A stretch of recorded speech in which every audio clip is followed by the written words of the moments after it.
I think we can agree that copyright is about control. Most people would agree with that, but most people would view that control that's involved in copyright one way, and I view it a very different way. So most people would view it as the control of your intellectual property. And there's a rightness to that, right? I created this thing. It is my intellectual property, so I should control my thing. The problem with this logic, though, is that your thing, your intellectual property, isn't trying to do anything that you wouldn't want it to do. It's not actually capable of doing anything.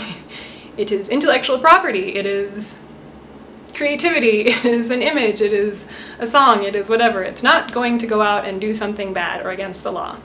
So that's how copyright control is viewed by a lot of people. But what I think that copyright control is actually about is about controlling the behavior of other people.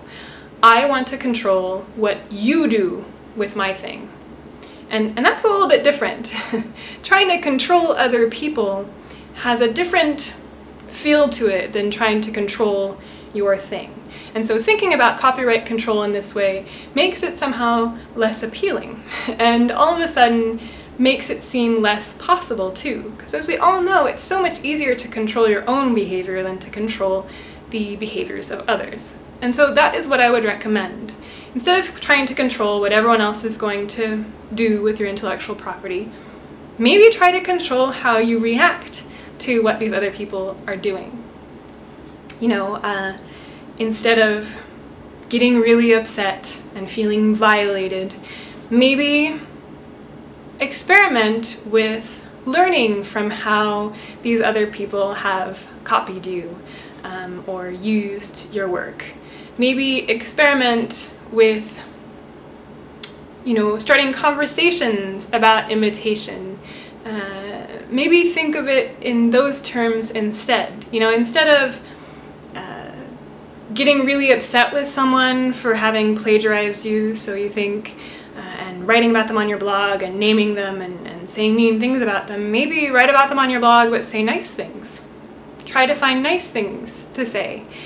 You still get the same result of someone looking for this other person's work, Googling their name, and finding your blog instead.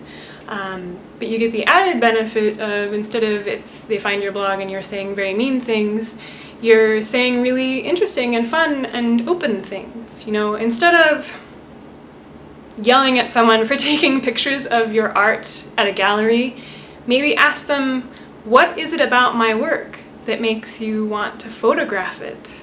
You know, what is so compelling about it? What are you going to do with that photograph? Why do you feel like you need it and want it? Start a conversation instead of starting legal procedures. How about that? Control your own behavior instead of trying to control the behavior of others. As I was working on this painting, I ended up looking at this painting by Cézanne. And I looked at it because I was having trouble composing my orca painting. I knew I needed one for my upcoming series, Crime Against Nature, but I didn't really know what to do with it. And so I was looking at art history, as I often do, to find inspiration. I look at other artists' work and find how to make mine that way. And I am so glad that an artist like Cézanne no longer has the option to try to control me and stop me from doing that, because it's only with this freedom that I was able to make this work. I'm going to show you the making of this painting.